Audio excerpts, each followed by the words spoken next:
જૈન વિદ્યાર્થી મિત્રો, હું છું એસ રાઠોડ. ફરી આપણે ભારતીય ઇતિહાસના પ્રશ્નોત્તરી વિશે અભ્યાસ કરીશું. તો મૌર્ય યુગ વિશે આપણે પ્રશ્નોત્તરી મેં વિડીયો બનાવેલો છે, તો તમે આ વિડીયો ચોક્કસ જોશો. આમાં ઘણા એવા પ્રશ્નો છે કે તમને વિધાન વાક્યમાં અમુક વિધાન પણ આમાંથી બેઠે બેઠું પૂછાઈ શકે. કઈ રીતે તમે આ પ્રશ્ન સોલ્વ કરો છો, તો ખાસ કરીને બધા વિડીયો તમે એકવાર જોઈ લેજો. તો ચાલો આપણે અભ્યાસ કરીએ ભારતીય ઇતિહાસનો મૌર્ય યુગની પ્રશ્નોત્તરી અંગે.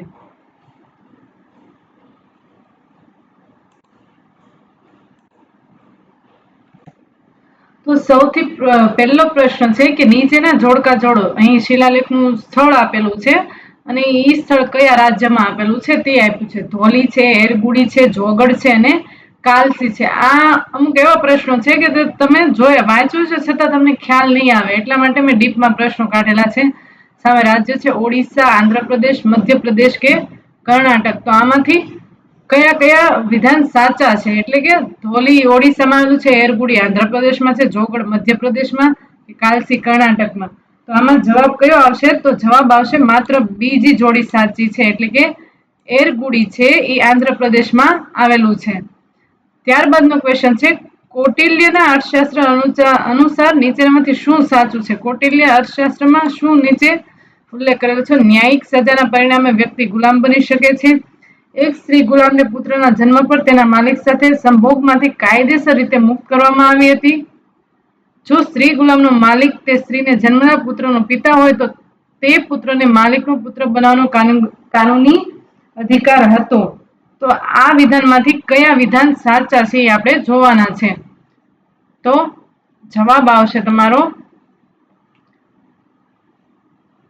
1 અને 2 વિધાન સાચા છે. એટલે કે જે પહેલું વિધાન છે કે ન્યાયિક સજાના પરિણામે વ્યક્તિ ગુલામ બની શકે છે, એ વિધાન સાચું છે. ત્યારબાદ એક સ્ત્રી ગુલામને પુત્રના જન્મ પર તેના માલિક સાથે સંભોગમાંથી કાયદેસર રીતે મુક્ત કરવામાં આવી હતી, એક સ્ત્રી ગુલામને.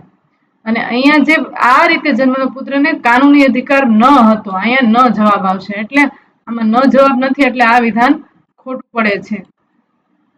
ત્યારબાદનો પ્રશ્ન છે આપણે કે નીચેનામાંથી કયા રાહત શિલ્પ શિલાલેખમાં અશોકની પથ્થરની આકૃતિ સાથે રાણીય અશોક લખેલો છે, રાજા અશોકનો ઉલ્લેખ કરવામાં આવ્યો છે? કયા શિલાલેખમાં? કંગનાહલ્લીમાં, શાહબાજગઢીમાં, સાંચી કે સોહગુરા શિલાલેખમાં? તો ત્રીજામાં જવાબ શું આવશે? કંગનાહલ્લી શિલાલેખ છે તેમાં રાણીય અશોકનો ઉલ્લેખ કરવામાં આવ્યો છે. આ તમને વિધાન વાક્યમાં પણ પૂછી શકે ને આવી રીતે પણ પૂછી શકે છે. ત્યારબાદનો ક્વેશ્ચન છે સમ્રાટ અશોકના સામ્રાજ્યને સમજવા માટે સૌપ્રથમ કોણ હતું? કોણે સામ્રાજ્યનો જે પ્રકાશ પાડ્યો તે આમાંથી કોણ હતું? જ્યોર્જ બુલ, મેક્સ મુલર, જેમ પ્રિન્સેપ કે વિલિયમ જોન્સ? તો જવાબમાં શું આવશે? જેમ પ્રિન્સેસે પ્રકાશ પાડ્યો હતો. ત્યારબાદનો ક્વેશ્ચન છે કે બારાબાર હિલની જે ગુફાઓ નીચેનામાંથી બારાબારની જે ગુફાઓ છે તેમાંથી નીચે પૈકી શું સાચું નથી? તે કુલ 4 ગુફાઓ છે. અશોકના શિલાલેખો 3 ગુફાઓની દિવાલો પર કોતરેલા છે. આ શિલાલેખોમાં આ ગુફાઓનો આજીવિકા માટે સમર્પિત હોવાનો ઉલ્લેખ છે. આ શિલાલેખો પૂર્વે 6ઠી સદીના છે. તો જવાબમાં શું આવશે? કયું વિધાન ખોટું? તો આ શિલાલેખો ઈસવીસન પૂર્વે 6ઠી સદીના નથી, એટલે આ વિધાન ખોટું છે ને આ બધા શું છે? સાચા છે. અહીંયા તમારે જ્યારે પણ પ્રશ્નો સોલ્વ કરો છો પેપરમાં ત્યારે આવી રીતે ટીક માર્ક કરી લેવાનું, કાંઈ નથી એમ પૂછ્યું છે કે છે એમ પૂછ્યું છે. ત્યારબાદનો ક્વેશ્ચન છે આપણે કલિંગ યુદ્ધની વિગતોની જાણકારી શેમાંથી મળે છે? કલિંગ યુદ્ધ વિશે શેમાંથી જાણકારી મળે છે? 13મા શિલાલેખ દ્વારા, રૂમનદી સ્તંભ શિલાલેખ દ્વારા, હ્યુએન વર્ણન મુજબ કે પ્રથમ ટૂંકા શિલાલેખ દ્વારા? તો જવાબમાં શું આવશે? 13મા શિલાલેખમાં કલિંગ યુદ્ધની વર્ણન જોવા મળે છે. ત્યારબાદનો ક્વેશ્ચન છે દક્ષિણ ભારતીય રાજ્યોનો ઉલ્લેખ અશોકના નીચેનામાંથી કયા શિલાલેખમાં જોવા મળે છે? દક્ષિણ ભારતીય રાજ્યોનો ઉલ્લેખ ત્રીજો, બીજો, 9મો કે પ્રથમ સ્તંભાલેખ? તો જવાબમાં શું આવશે? બીજા શિલાલેખમાં દક્ષિણ અશોકના જે 13-14 શિલાલેખો છે તેમાં જેનો ઉલ્લેખ કરેલો છે એ તમારે ખાસ ધ્યાનમાં લેવાનું છે, કારણ કે વિધાન વાક્યમાં તમને પૂછી શકે છે. ત્યારબાદનો ક્વેશ્ચન છે રાજ્યના સપ્તાંગ સિદ્ધાંત મુજબ નીચેનામાંથી કયો રાજ્યનો 7મો ભાગ હતો? જિલ્લો હતું, કિલ્લો હતો, મિત્ર હતું કે ફંડ હતું? શું આવશે જવાબમાં? મિત્ર જવાબમાં આવશે. જે 7 અંગોનો એક ભાગ હતો, રાજા, સૈનિક, એમાંનો એક મિત્ર પણ 7 અંગોનો ભાગ હતો. ઇન્ડિકાના લેખક કોણ હતા? આ તો સાવ ઈઝી ક્વેશ્ચન છે, મેગેસ્થનીઝ. ત્યારબાદ કૌટિલ્યના અર્થશાસ્ત્ર અનુસાર મૌર્ય કાળની ન્યાય વ્યવસ્થામાં નીચેનામાંથી કઈ અદાલતો અસ્તિત્વમાં હતી? ધર્મ મહામાત્ર, ધાર્મિક, દોરડું કે કંટક શોધન? તો જવાબમાં શું આવશે? 1 અને 2, 2 અને 3, માત્ર 1 અને 3 કે માત્ર 2 અને 4? તો જવાબમાં શું આવશે? 2 અને 4. તો જોશું 2 અને 4 માં શું છે. એક તો ધાર્મિક અને કંટક શોધન ઈ નામની અદાલતો અસ્તિત્વમાં હતી. ત્યારબાદનો ક્વેશ્ચન છે કે મૌર્યકાળ દરમિયાન કર એટલે કે ચોરી છુપાવવા બદલ નીચેનામાંથી કઈ સજા આપવામાં આવતી હતી? મૃત્યુદંડ, માલની જપ્તી, કેદ કે ઉપરોક્તમાંથી કોઈ નહીં. તો મૌર્યકાળમાં જે કર છુપાવવા માટે નીચેનામાંથી કયું મૃત્યુદંડ આપવામાં આવતો હતો? ત્યારબાદનો ક્વેશ્ચન છે નીચેનામાંથી કયો આદેશ અશોકના પ્રદેશના સૌથી પૂર્વ ભાગમાં સ્થિત થયો હતો? કયો પ્રદેશ? અહીં પ્રદેશ આવશે જે પૂર્વ ભાગમાં સ્થિત થયો હતો. જવાબમાં શું આવશે? માનસેરા, કલસી, ધોલી મુખ્ય શિલાલેખ કે ગિરનાર? તો જવાબમાં શું આવશે? ધોલી મુખ્ય શિલાલેખ, જે અશોકના પ્રદેશના સૌથી પૂર્વ ભાગમાં સ્થાપિત થયો હતો. ત્યારબાદનો ક્વેશ્ચન છે કયા લખાણ મુજબ અશોકને તક્ષશિલા વિદ્રોહને શાંત કરવા મોકલવામાં આવ્યો હતો? અશોકને જે તક્ષશિલામાં જે વિદ્રોહ ચાલ્યો હતો એને શાંત કરવા મોકલવામાં આવ્યો હતો તેવું શેમાં લખાણ લખેલું છે? પરિશિષ્ટ પર્વત, દેવી ભેટ, અર્થશાસ્ત્ર કે ભારત? અહીંયા દિવ્યદાન જવાબ છે.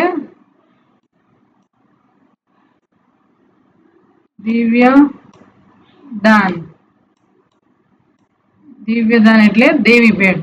તો દિવ્યદાનમાં જે લખાણ લખેલું છે તે મુજબ અશોકને તક્ષશિલાનો વિદ્રોહનો શાંત કરવા માટે મોકલવામાં આવ્યો હતો. ત્યારબાદનો ક્વેશ્ચન છે રાજ્યાભિષેકના કયા વર્ષમાં અશોકે બોધ ગયાની મુલાકાત લીધી હતી? રાજ્યાભિષેક બાદ બોધ ગયા એટલે કે સારનાથમાં તેને મુલાકાત લીધી હતી. કેટલામાં વર્ષે? તો 8મું વર્ષ, 15મું વર્ષ, 20મું વર્ષ કે 10મું વર્ષ? તો જવાબમાં શું આવશે? 10મા વર્ષે. ત્યારબાદનો ક્વેશ્ચન છે બ્રાહ્મી અને ખરોસ્તી લિપિનો અર્થ કોણ સમજી શક્યું? પિયાદસી, કોલિન મેકેન્ઝી, એલેક્ઝાન્ડર કનિંઘહામ કે જેમ્સ પ્રિન્સેસ? તો જવાબમાં શું આવશે? જેમ્સ પ્રિન્સેસે એની લિપિનો અર્થ સમજી શક્યો હતો. ત્યારબાદનો ક્વેશ્ચન છે પ્રાચીન કાળમાં ભારત પર થયેલા આક્રમણ અંગે નીચેનામાંથી કયો સાચો ઘટનાક્રમ છે? આવા પણ તમારે વિધાન વાક્યમાં પૂછાઈ શકે. અમુક વંશ કાળક્રમે અથવા રાજાઓ આવી રીતે ક્રમાનુસાર તમને પણ પૂછાઈ શકે છે. એટલે આ પણ તમારે ખાસ યાદ રાખવાનું, કયા વંશ પછી કયો વંશ આવ્યો હતો. તો યુનાની શક, કુષાણ શક, ગ્રીક કુષાણ, ગ્રીક કુષાણ શક કે શક કુષાણ ગ્રીક? તો સૌથી પહેલા યુનાની આવે છે, ત્યારબાદ શકો આવે છે, ને ત્યારબાદ કુષાણો આવે છે. તમારી પદ્ધતિ ક્રમસર યાદ રાખવાનું છે. ત્યારબાદનો ક્વેશ્ચન છે કયો આમાં જે રાજાઓ આપ્યા છે એમાંથી કયો રાજા છે કે આમાંથી એકબીજાનો સમકાલીન ન હતો? તો બિંબિસાર, મિલિંદ, ગૌતમ બુદ્ધ કે પ્રસેનજીત? કોણ જવાબ આવશે? તો મિલિંદ. બિંબિસારના સમયમાં ગૌતમ બુદ્ધ થઈ ગયા હતા અને પ્રસેનજીત બિંબિસારે પ્રસેનજીતની દીકરી સાથે લગ્ન કર્યા હતા. એટલે આ બધા એકબીજાના સમકાલીન છે, પણ મિલિંદ તેના સમકાલીન નથી. ત્યારબાદ જોડકા છે કલા, ગાંધાર કલા, જુનાગઢ શિલાલેખ, મિલિંદ પન્હો, સ્વપ્નવાસ દત્તમ, સામે મિનાન્ડર, ભાસ, કુષાણ કે રુદ્રદામન 1? તો ગાંધાર કલા કોના સમયમાં વિકસી હતી? કુષાણોના સમયમાં. અહીંયા શું આવશે? 3. જુનાગઢ શિલાલેખ કોનો છે? રુદ્રદામન 1 નો છે. તો બી ની સામે શું આવશે? 4. તમે 2 જોડકા સોલ્વ કરી નાખો ને તો પણ તમને ઘણો ખરો ખ્યાલ આવી જતો હોય છે. એટલે તમને ઘણીવાર નથી આવડતું એ ખ્યાલ આવી જાય ને તો પણ તમે પ્રશ્ન સોલ્વ કરી શકો છો. મિલિંદ પન્હો કોણે લખેલો છે? મિનાન્ડર. તો અહીંયા શું આવશે 1 અને સ્વપ્નવાસદત્તમની સામે શું આવશે ભાસ. એટલે ઓપ્શન સી જવાબ આવશે 3, 4, 1, 2. ત્યારબાદનો પ્રશ્ન છે નીચેનામાંથી કયા કુષાણ શાસકોએ નિયમિત ઉપયોગ માટે ભારતમાં સોનાના સિક્કા રજૂ કર્યા હતા? કયા કુષાણ શાસકે સોનાના સિક્કા રજૂ કર્યા હતા? ભીમ કડફિસસ, કનિષ્ક કુજલ કડફિસેસ કે હર્મિસ? જવાબમાં શું આવશે ભીમ કડફિસેસ. એણે સોનાના સિક્કા રજૂ કર્યા હતા, બહાર પાડ્યા હતા. ત્યારબાદ બળજબરીથી મજૂરી કર્યા વિના સુદર્શન તળાવનું નિર્માણ કોણે કરાવ્યું હતું? કોઈ પણ જાતની મજૂરી લીધા વગર સુદર્શન તળાવનું નિર્માણ કરાવનાર કોણ હતો? ચંદ્રગુપ્ત મૌર્ય, અશોક, બિંદુસાર કે રુદ્રદામન? તો ચંદ્રગુપ્ત મૌર્ય, અશોક, બિંદુસાર નહીં આવે, પણ રુદ્રદામાને એનું જે સુવિશાખ નામનો સુવિશાખ નહીં, નામ મને ભૂલાઈ ગયું છે. સુવિશાખ તો અશોકનો સુબો હતો. એના સુબાએ તેનું સુદર્શન તળાવનું નિર્માણ કરાવ્યું હતું. ત્યારબાદ નીચે પૈકી કઈ કનિષ્કના રાજ્યાભિષેકની તારીખ ગણવામાં આવે છે? આ બધાને પ્રશ્ન આવડતો હશે. ઈસવીસન પૂર્વે 78, ઈસવીસન પૂર્વે 81, ઈસવીસન પૂર્વે 98, ઈસવીસન પૂર્વે 121. તો જવાબમાં આવશે ઈસવીસન પૂર્વે 78. ત્યારબાદનો ક્વેશ્ચન છે કયા શિલાલેખમાં રુદ્રદામનની વિવિધ સિદ્ધિઓનું વર્ણન કરવામાં આવ્યું છે? રુદ્રદામન પ્રથમની જે સિદ્ધિઓ છે તેનું કયા શિલાલેખમાં વર્ણન કરવામાં આવ્યું છે? તો જવાબમાં શું આવશે? જુનાગઢ, ભીતરી, નાસિક કે સાંચી? તો શું જવાબ આવશે? જુનાગઢ શિલાલેખમાં. ત્યારબાદ શુંગ વંશ પછી કયા રાજવંશે ભારત પર શાસન કર્યું? તો સાતવાહન વંશ, કુષાણ વંશ, કણ્વ વંશ કે ગુપ્ત વંશ? જવાબમાં શું આવશે? શુંગ પછી કણ્વ વંશ આવે છે. ત્યારબાદનો ક્વેશ્ચન છે નીચેનામાંથી કયું વિધાન સાચું નથી?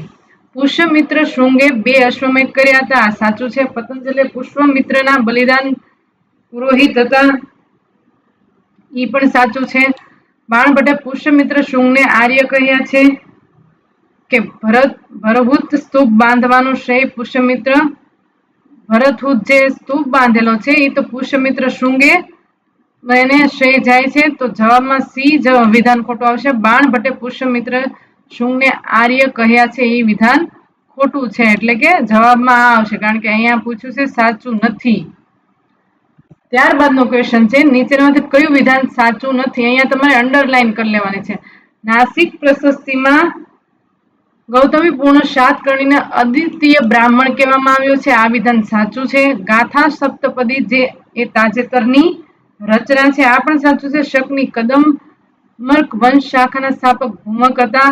ખારવેલા વિશેની માહિતી ઉદયગીરી ટેકરીઓમાં સ્થિત હાથી ગુફા, રાજા ખારવેલ વિશે એને હાથી ગુફા શિલાલેખનું નિર્માણ કરાવ્યું હતું, એની માહિતી એમાં ઉપલબ્ધ છે. તો જવાબમાં સી આવશે કે શકની કદમ્બક વંશ શાખાના સ્થાપક ભૂમક નહોતા, નહપાન હતા. તો થેન્ક યુ વિદ્યાર્થી મિત્રો. અહીં આપણે મૌર્યકાળ વિશેની પ્રશ્નોત્તરી મેં આટલા પ્રશ્નો કાઢેલા છે, સમાપ્ત થાય છે. વધારે ને વધારે વિડીયો અપલોડ કરી તમારા ટોપિક વાઇઝ પ્રશ્નોત્તરી તમને આપી, જેથી કરીને તમારે 500 જેવા ક્વેશ્ચન થઈ જાય, એમાંથી તમે સોલ્વ કરી શકશો. આ પ્રશ્નનો વિડીયો જોતા જોતા પહેલા તમારે જવાબ મનમાં જાતે વિચારી લેવાનો છે ને એવી રીતે તમારે સોલ્વ કરવાના છે. આશા રાખું તમને આ વિડીયો પસંદ આવતા હશે ને તમારે જો હજી આવા જ વિડીયો જોઈએ તો તમે કોમેન્ટ બોક્સમાં કોમેન્ટ લખજો. ત્યાં સુધી મારી યુટ્યુબ ચેનલ સાથે જોડાયેલા રહો. જય હિન્દ, જય ભારત.